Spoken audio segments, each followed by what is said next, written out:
Dans le village de Tankoro, niché entre les collines rouges et les forêts denses du centre-ouest, il existe une croyance ancienne que les vieux transmettent à voix basse. Certains enfants ne naissent pas seulement du ventre de leur mère. Certains naissent aussi du ventre de la nuit.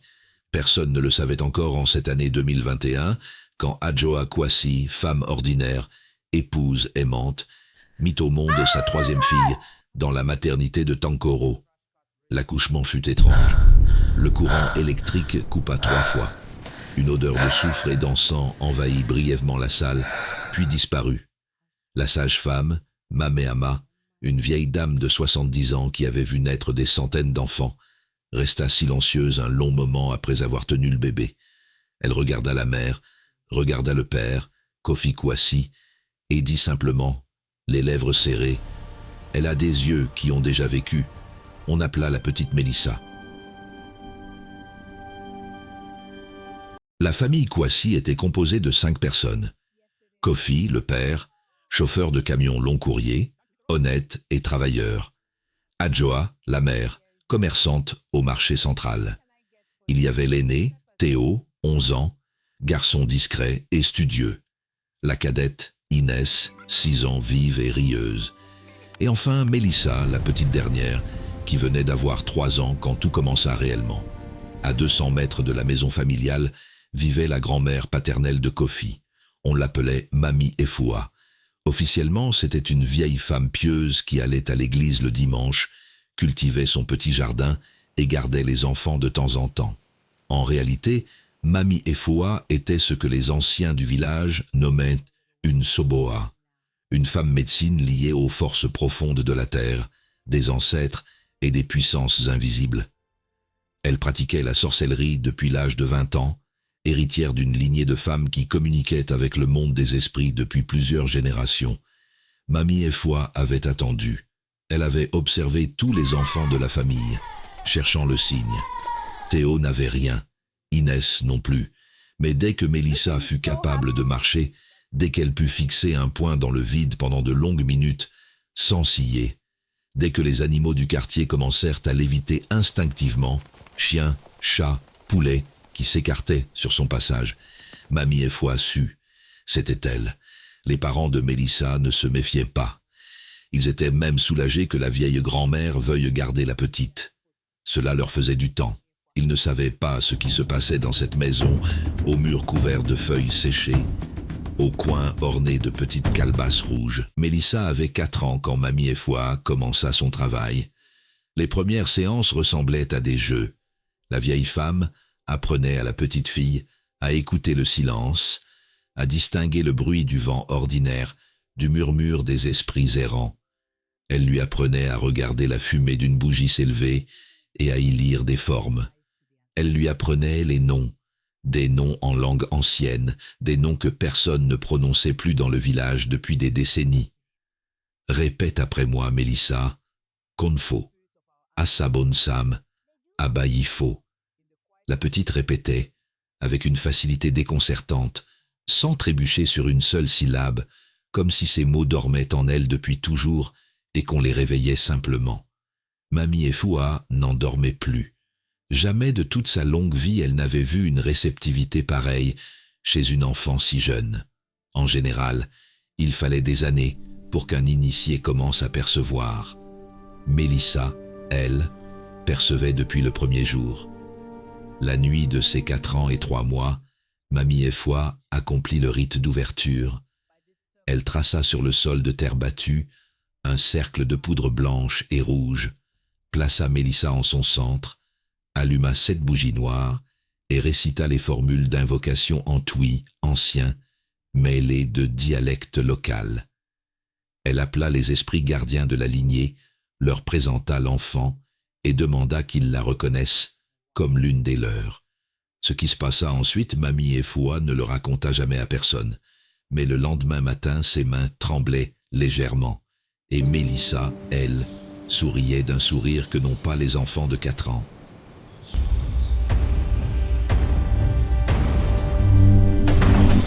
De 4 à 7 ans, l'éducation de Mélissa fut double.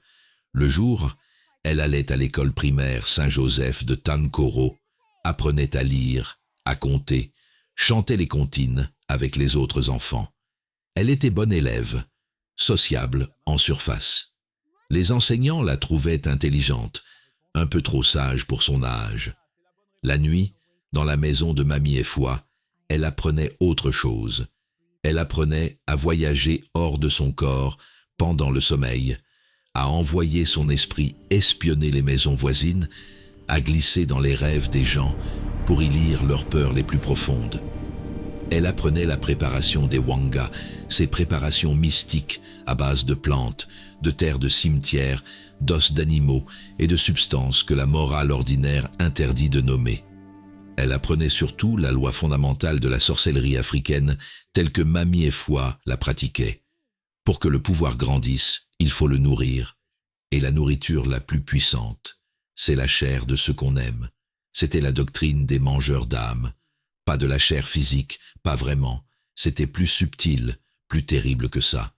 Il s'agissait de consumer la force vitale d'un être cher, de l'absorber spirituellement pour augmenter sa propre puissance. La victime ne mourait pas toujours immédiatement. Elle dépérissait. Elle tombait malade sans raison. Elle perdait son élan vital, sa joie, sa santé, jusqu'à ce que la mort vienne, naturellement, en apparence. Mélissa écoutait ces enseignements avec une tranquillité qui aurait dû être terrifiante. « Et toi, Mamie et Foi, tu as déjà mangé quelqu'un » La vieille s'était arrêtée, puis avait répondu « Plusieurs fois, mon enfant, c'est pour ça que je suis encore en vie à mon âge. » Mélissa hocha la tête, comme si c'était la chose la plus naturelle du monde. En 2027, Mélissa avait 7 ans. Mamie et Foi mourut cette année-là, paisiblement dans son sommeil, après avoir transmis tout ce qu'elle savait. Avant de mourir, elle avait murmuré à l'oreille de Mélissa « Je t'ai tout donné, petite. Maintenant tu es seule, mais tu es plus forte que je ne l'ai jamais été. La route est à toi. » Mamie et Foi ne fut pas enterrée. Son corps disparut avant l'aube. Personne ne sut jamais comment. On dit que certains initiés, à leur mort, sont récupérés par les forces auxquelles ils ont servi. La famille s'étonna, pleura un peu, puis la vie reprit. Mais Mélissa, elle, n'avait pas attendu la mort de sa grand-mère pour commencer. Quelques semaines avant le décès de Mamie et Foi, la petite fille avait déjà posé ses yeux sur sa première cible. Adjoa, sa mère. Pourquoi la mère en premier? Dans la tradition des mangeurs d'âme, telle que Mamie et Foi la lui avaient enseignée, on commence par la personne dont on est le plus proche spirituellement, car c'est de là que vient la force la plus dense, la plus nutritive. La mère est le premier lien. Le dévorer, c'est se libérer de toute attache et en même temps absorber une énergie primordiale. Mélissa commença en silence. La nuit, pendant qu'Adjoa dormait, elle venait s'asseoir au bord de son lit, posait sa petite main d'enfant sur la poitrine de sa mère et tirait. C'était le geste technique que Mamie et Foi lui avaient appris. Pas un geste physique, mais une action spirituelle, une succion de l'énergie vitale. Elle le faisait méthodiquement, quelques minutes chaque nuit, avec la patience et la précision d'un être bien plus vieux que ses 7 ans. Les premières semaines, Adjoa commença à se plaindre de fatigue. Une fatigue inhabituelle, profonde, qui ne passait pas avec le repos. Elle alla au dispensaire. Bilan de santé correct, pas d'anémie sévère, pas d'infection détectée. Le médecin parla de stress, lui prescrivit des vitamines. Les vitamines ne changèrent rien. Mois après mois, Adjoa Kouassi se vida. Elle perdit du poids, elle perdit son rire, son énergie commerciale, sa vitalité de femme battante qui gérait son étal au marché dès 5 heures du matin. Tout cela s'effritait, comme une bougie qu'on laisse brûler sans jamais l'éteindre. Elle consulta des tradipraticiens. L'un d'eux, un vieux guérisseur du village voisin, la regarda longuement et dit à voix basse à son époux « Quelqu'un dans ta maison mange ta femme. Cherche bien. » Kofi Kouassi, homme moderne et rationnel, balaya cela d'un geste. Il emmena Adjoa à la grande ville, à Abidjan. Examen poussé, scanner, analyse. Rien de conclusif. Les médecins évoquèrent un syndrome d'épuisement chronique, peut-être une dépression masquée. Adjoa mourut en février 2028. Officiellement, défaillance multiorganique à la suite d'un affaiblissement inexpliqué. Elle avait 34 ans. Mélissa, 8 ans, pleura aux funérailles avec les autres. Ses larmes semblaient vraies. Peut-être l'étaient-elles, à leur manière. Les larmes d'une créature qui pleure non par chagrin mais par une forme de jouissance froide. Kofi était brisé. La mort d'Adjoa plongea Kofi Kwasi dans un deuil profond. Il continua à travailler, à nourrir ses enfants, mais quelque chose en lui s'était cassé. Il buvait parfois le soir. Il priait aussi, davantage, car sa foi chrétienne, mal entretenue jusqu'alors, devenait la seule bouée à laquelle il se raccrochait. C'était là qu'il était le plus vulnérable, et Mélissa le savait. Elle avait 9 ans. Elle était désormais une enfant calme, bien élevée en apparence, qui aidait à la maison, préparait les repas avec une application touchante. Les voisines du quartier disaient « Ce pauvre Kofi a de la chance d'avoir cette petite. Elle est courageuse. » Personne ne voyait ce qui se passait la nuit. Avec son père, Mélissa usa d'une méthode différente. Elle n'avait pas besoin de la même lenteur. Elle était désormais plus puissante qu'avec sa mère, nourrie, renforcée par l'énergie vitale d'Adjoa. Elle agit sur 2 plans simultanément. Le plan spirituel, en continuant ses succions nocturnes, et le plan physique, en intégrant subtilement dans la nourriture de son père certaines préparations mystiques héritées de Mamie et Foi. Des poudres dissoutes dans le bouillon du soir, des huiles mêlées à la sauce.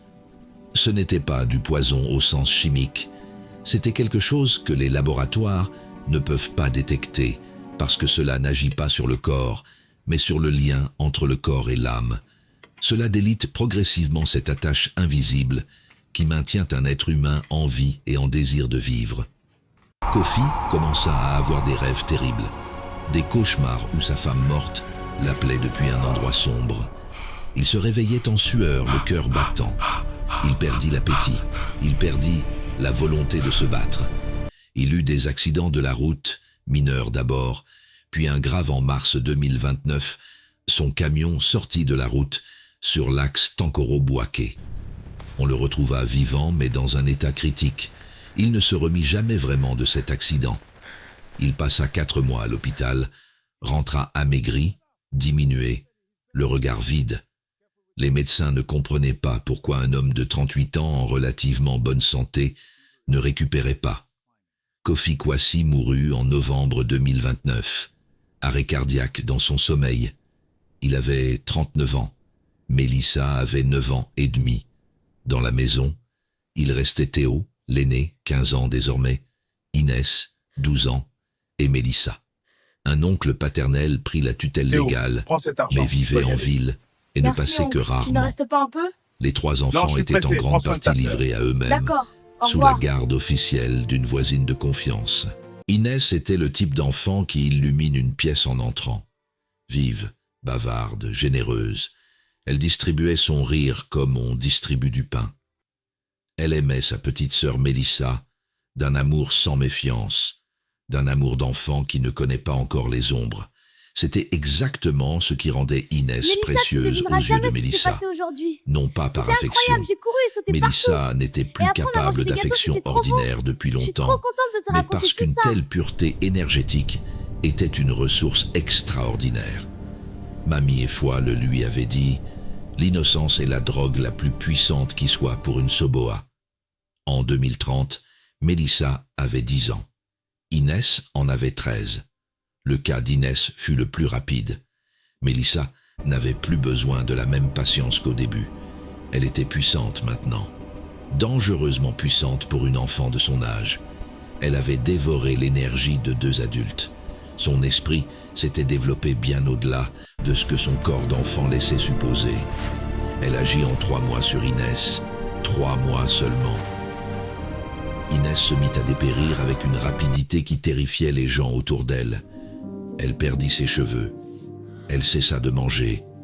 Elle voyait des choses, disait-elle, des formes sombres au coin de la chambre, une silhouette debout au pied de son lit. Elle pleurait la nuit sans raison. L'école alertait. La petite ne répondait plus aux questions. Elle fixait le vide pendant des heures. On pensa à un choc psychologique tardif lié à la mort des parents. Des séances avec une psychologue à l'hôpital régional furent organisées. Elles ne servirent à rien, bien sûr.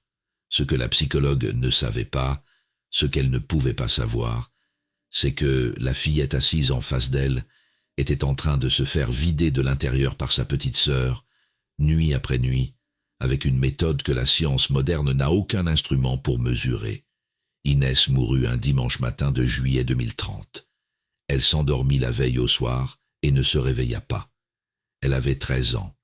Les médecins parlèrent d'un arrêt cardiaque inexpliqué, peut-être lié à un syndrome génétique non diagnostiqué. 3 morts dans la même famille en moins de 3 ans. Les voisins parlaient. Certains, les anciens surtout, se signaient en passant devant la maison. Une femme du quartier, Tata Abena, qui avait connu Mamie et Foi, regardait Mélissa d'un œil différent des autres. Mais elle avait peur. Et la peur, chez les humains ordinaires, produit le silence. Il y avait une raison précise pour laquelle Mélissa n'avait pas encore touché à Théo. Ce n'était pas de la tendresse, ce n'était pas de l'amour fraternel, c'était du calcul. Théo était l'aîné, il avait la tutelle de fait sur elle tant qu'ils vivaient ensemble. Si Théo mourait, des questions seraient posées. La chaîne de 3 morts familiales devenait 4, et cette 4e mort, dans la même fratrie, dans un délai aussi court, attirerait une attention autrement plus sérieuse. Des enquêtes, des autopsies, peut-être des accusations. Mélissa n'était pas imprudente. La vraie puissance, Mamie et Fua le lui avaient enseigné, ne se reconnaît pas à l'arrogance, mais à la patience stratégique. Elle attendrait. De plus, et cela elle le percevait confusément sans pouvoir encore l'identifier clairement, il y avait quelque chose en Théo qui la mettait légèrement mal à l'aise. Pas de la peur. Non, Mélissa n'avait pas peur de son frère, mais une sorte d'inconfort, comme quand on essaie d'attraper de l'eau entre ses doigts. Quelque chose en lui glissait entre les mains spirituellement. Elle n'y prêtait pas beaucoup d'attention. Elle se disait que le moment venu, elle s'en occuperait. Théo Kouassi avait 16 ans quand son père mourut, 17 quand sa sœur Inès le suivit. À 17 ans, il était officiellement orphelin de père et de mère, avait perdu une sœur et partageait un logement avec une petite sœur de 11 ans qui, à sa grande perplexité, semblait aller très bien, trop bien même, alors que lui portait en lui le poids d'un chagrin immense, un chagrin qui avait des angles, qui coupait, qui empêchait de dormir. Mélissa paraissait flottante, presque sereine, pas indifférente en façade. Elle jouait le rôle de la petite sœur courageuse avec une précision troublante. Mais Théo, qui la connaissait depuis sa naissance, percevait parfois, dans ses yeux, quelque chose d'étranger. Il priait. C'était son refuge depuis la mort de sa mère. Il rejoignit le groupe de jeunes d'une église évangélique de Tankoro, l'église du Rocher Vivant, fondée par le pasteur Ézéchiel Mensa, un homme d'une 50aine d'années, calme et pénétrant. C'est là que Théo commença à respirer à nouveau. Le pasteur Mensa, qui avait été lui-même confronté dans sa jeunesse à des réalités spirituelles que la théologie ordinaire peine à nommer, observa Théo avec intérêt.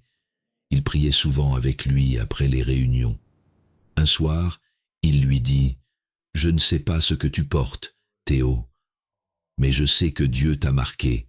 Il y a quelque chose sur ta vie, quelque chose de lourd et quelque chose de grand en même temps. Ne t'éloigne jamais de la prière. » Théo ne comprit pas entièrement ce soir-là. Il comprendrait plus tard.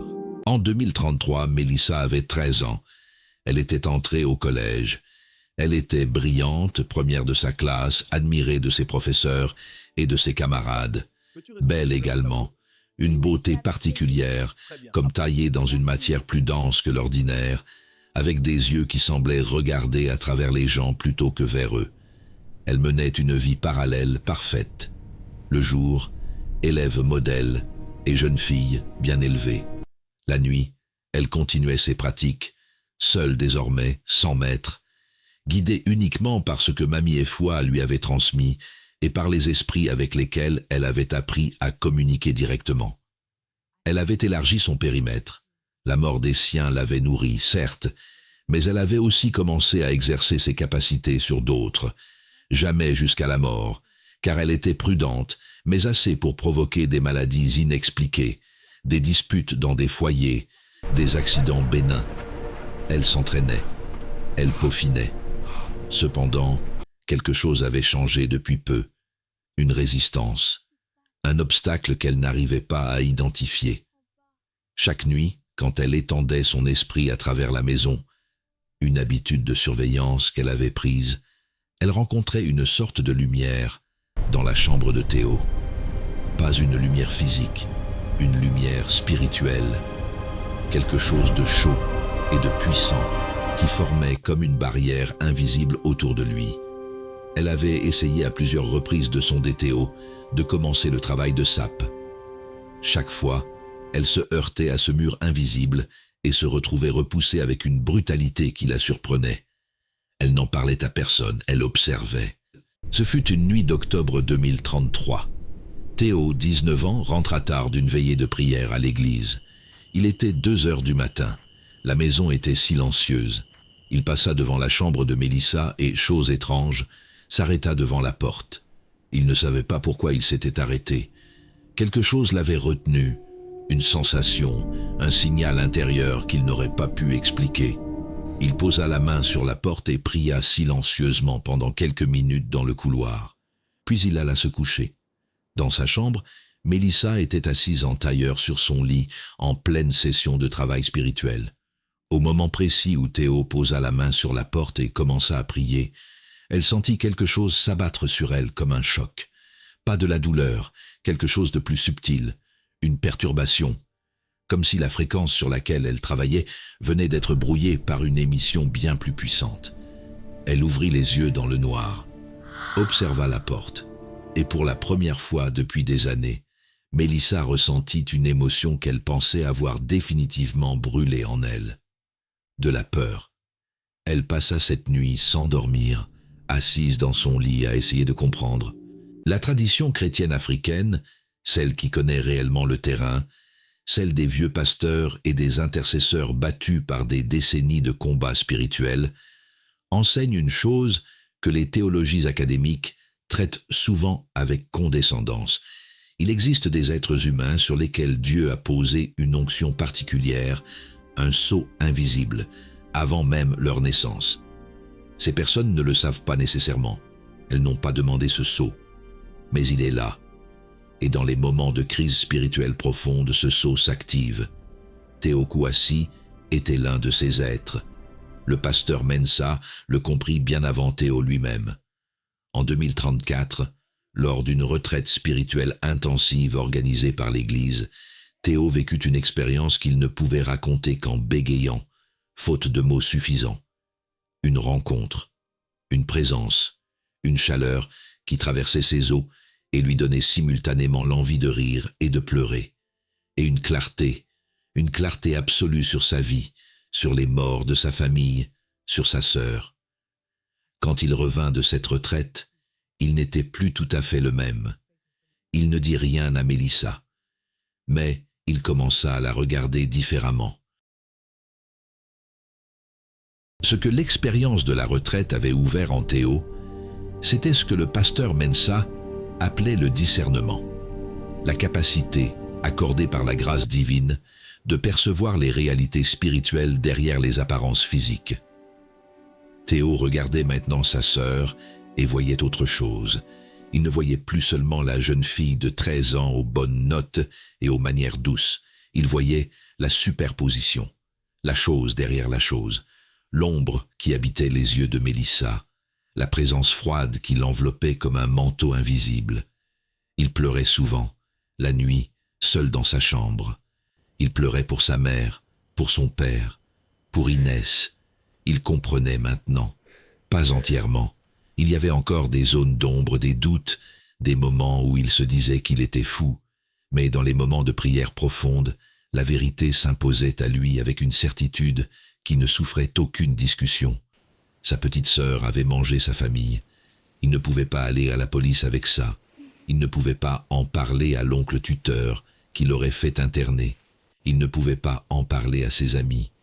Il en parla au pasteur Mensah. Le vieil homme écouta tout sans l'interrompre, puis il dit « Je le savais depuis le début, depuis le jour où je t'ai rencontré. C'est pour ça que tu es encore en vie, Théo. Pas parce qu'elle n'a pas essayé. Parce que ce qui est sur toi est plus grand que ce qui est sur elle. Maintenant tu dois choisir. Est-ce que tu vas fuir ou est-ce que tu vas faire face? Elle est ma sœur, dit Théo. Ce qui vit dans son corps est ta sœur. Mais Mélissa, l'enfant que Dieu a mis dans le ventre de ta mère, a été étouffé il y a longtemps par ce qu'il habite. Peut-être qu'il reste quelque chose d'elle. C'est pour ça que tu dois faire face, pas pour détruire, mais pour délivrer. Ce fut en janvier 2035. Mélissa avait 14 ans, Théo en avait 21. Le pasteur Mensah avait préparé Théo pendant plusieurs semaines. Prière et jeûne intensif. Onction. Enseignement sur le combat spirituel. Il lui avait dit « Tu n'auras besoin ni de gris-gris ni de préparation. Ta seule arme, c'est ce que Dieu a mis en toi. Mais cette arme-là est absolue. La confrontation se produisit par hasard, ou du moins en apparence. Un soir ordinaire. Mélissa était dans le salon, ses livres de cours étalés sur la table. Théo rentra, s'assit en face d'elle, et dit simplement « Mélissa, je sais. » La jeune fille leva les yeux de son livre. Un silence. Puis quelque chose de subtil changea dans son visage, comme si un masque porté si longtemps qu'on oublie qu'il est là, glissait légèrement. « Tu sais quoi ? Tout. » Ce qui suivit dura 2 heures. Ce n'était pas un combat physique. Ce n'était pas une scène d'exorcisme telle qu'Hollywood les représente, avec des meubles qui volent et des voix qui rugissent. C'était quelque chose de plus intime et de plus terrible. Une confrontation dans le monde invisible, qui se manifestait dans le monde visible par des tremblements, des sueurs, des paroles qui sortirent de la bouche de Mélissa dans des langues qu'elle n'aurait pas dû connaître, par une obscurité soudaine qui tomba dans la pièce, bien que toutes les lumières fussent allumées. Théo ne céda pas. Il avait peur, une peur humaine, normale, qui lui serrait la poitrine. Mais il pria. Il pria avec une conviction absolue, de sa voix normale, en français et en twi, à genoux sur le sol du salon, les mains tendues vers sa sœur. Et progressivement, pas d'un seul coup mais comme une marée qui se retire, la chose se retira. Mélissa s'effondra sur le canapé. Elle tremblait. Elle avait l'air soudain très petite, très jeune. Une enfant de 14 ans épuisée, les joues mouillées de larmes qu'elle ne comprenait pas. « Théo », dit-elle d'une voix qu'il n'avait pas entendue depuis des années, une voix d'enfant, pas celle de la créature froide qu'elle était devenue. « J'ai froid. » Il s'approcha, s'agenouilla devant elle, prit ses mains dans les siennes. « Je suis là, » dit-il. La bataille de cette nuit ne fut pas la fin. Elle fut le commencement d'une autre histoire, plus longue, plus difficile à raconter, car la délivrance n'est jamais un événement unique, mais un chemin. Mélissa fut accompagnée par le pasteur Mensah et son équipe pendant de longs mois.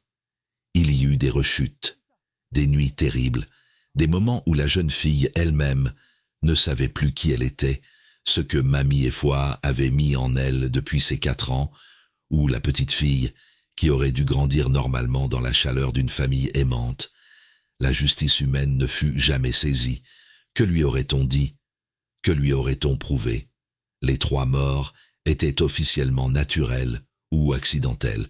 Personne n'allait en prison pour de la sorcellerie en 2035, du moins pas sur la base de preuves spirituelles. Mais au village de Tankoro, les gens savaient, et les gens se taisaient. Théo ne quitta jamais sa sœur. Il aurait pu la rejeter, la fuir, la haïr. Il en avait toutes les raisons. Il ne le fit pas.